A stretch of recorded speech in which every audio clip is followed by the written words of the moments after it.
This is day one of our Change Our Routine series. If you're not sure what that is, go check out my last video. We're waking up an hour earlier at least, reading a Proverbs a day, and we're doing some form of workout. For the word today, we have Proverbs 9, the ways of wisdom.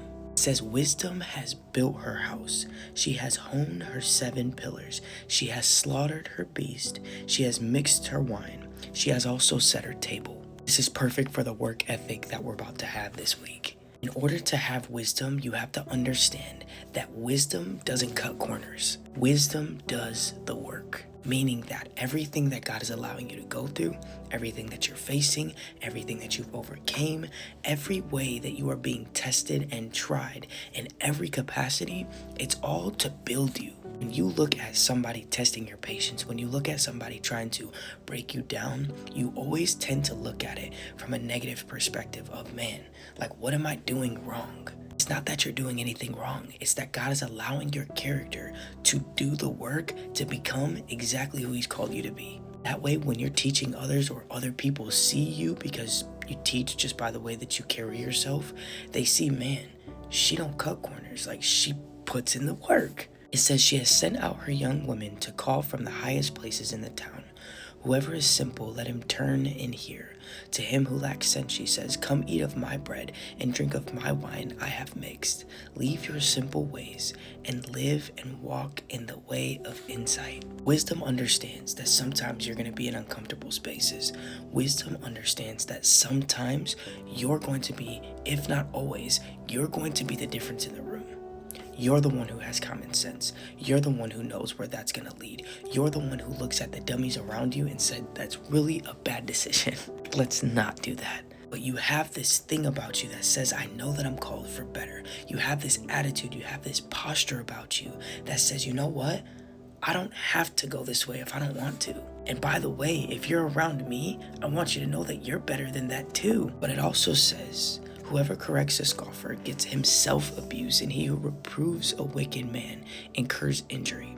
Do not reprove a scoffer, or he will hate you. Reprove a wise man, and he will love you. If people don't have the ears to hear you, they're not going to hear you. You can kick, you can cry, you can scream, you can beg, you can plead that people should live differently, that people should do things differently, that they should move differently, or that they're called for more, or that they're better than how they're acting.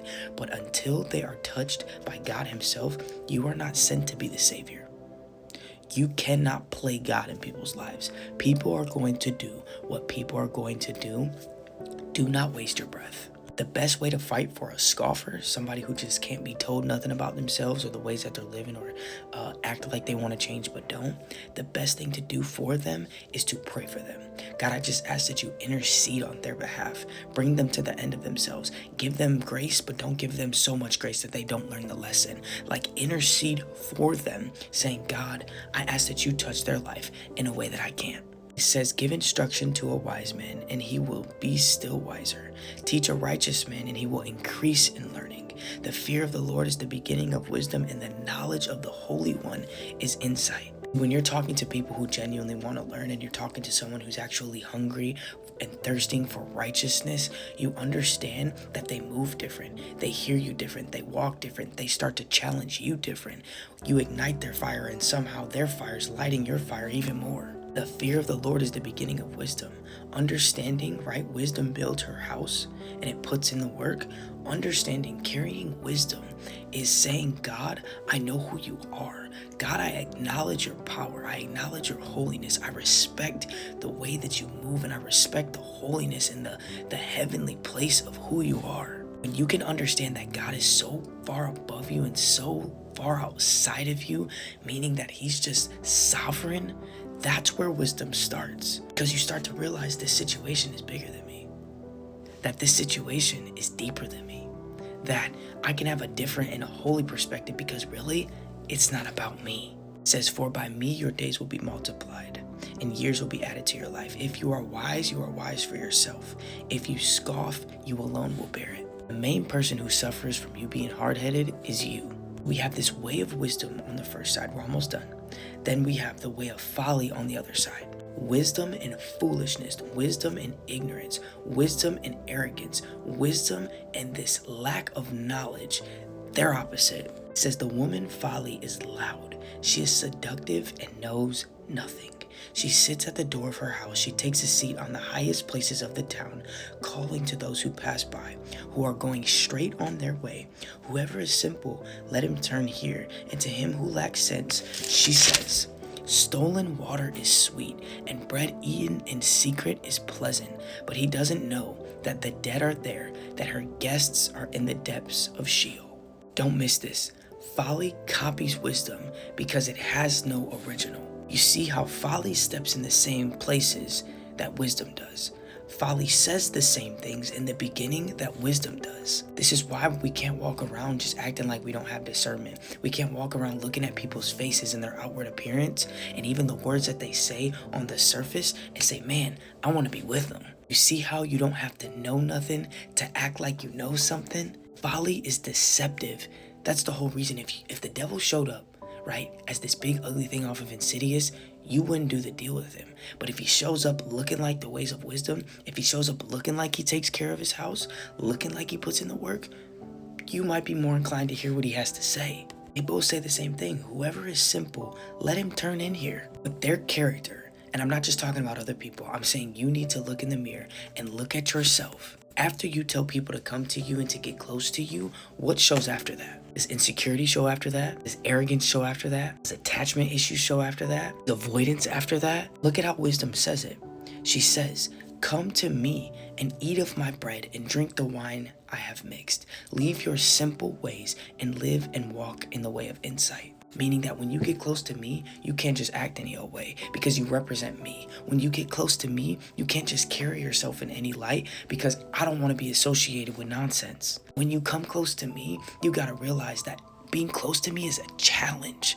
It means that we are dying to our flesh every day.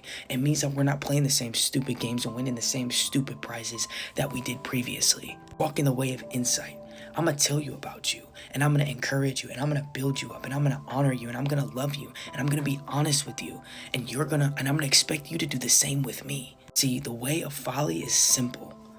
It's, let's just go have a good time. Let's just go sleep together. Let's just act like the world doesn't exist. Look at exactly what she says. Whoever is simple, let him turn in here. Come here. They both say, come here. You can come to me.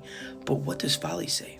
And to him who lacks sense, she says, stolen water is sweet. She starts to take the things that you know are wrong, the things that you know God has already placed on your heart not to do, and she starts to make them sound good.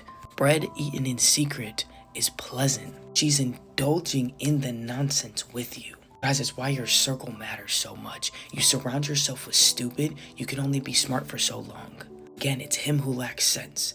The devil plays off of your lack of knowledge. That's why God gave us a whole book full of plays that says, do it this way. Because if you don't do it this way, right, you're looking at not having sex, for example, as a punishment. God, you just don't want me to have fun. No, baby, I want you to do it within my protection, because once you step outside of the circle of my protection, it's a one-on-one. God don't ever want you to feel like you are in a one-on-one with the devil. Because that's exactly what lust is exactly what folly is, it's exactly what foolishness is, it's exactly what ignorance and arrogance and boastfulness and pridefulness and all of it, that's what that is getting in the ring with somebody who's been studying you for generations upon generations, and then when you realize the monster standing in front of you, don't hit me. But if you stay inside of God's protection, God gets in the ring for you. Hear me, God will get in the ring for you. It says, but he does not know that the dead are there and her guests are in the depths of Sheol. Ain't nothing over there. Ain't nothing over there for you. Okay? Walking in the way of wisdom means, God, I don't want to do it my way. I trust you and I honor you, and I may not understand everything that you're doing, and I may not totally get it, and I may be confused sometimes, and I may be upset with the way that you're doing things sometimes. But above all, God, I just acknowledge the holiness and the presence and the weight and the countenance of who you are. God, I know that you sit outside my situation even if I don't feel it. God, I'm going to continue to get up every morning and read my Bible despite not feeling like it, because it's not about how I feel. And really, my story isn't about me, and my testimony isn't about me. It's about the goodness and the grace. It's all about God's glory. And God, allow your glory to be shown through me, through my obedience, through the way that I'm crucifying my flesh, to live by wisdom each and every day. So today, choose, on day 1 of our series, choose to walk in the way of wisdom. Do the work and allow God to do the rest. one day at a time.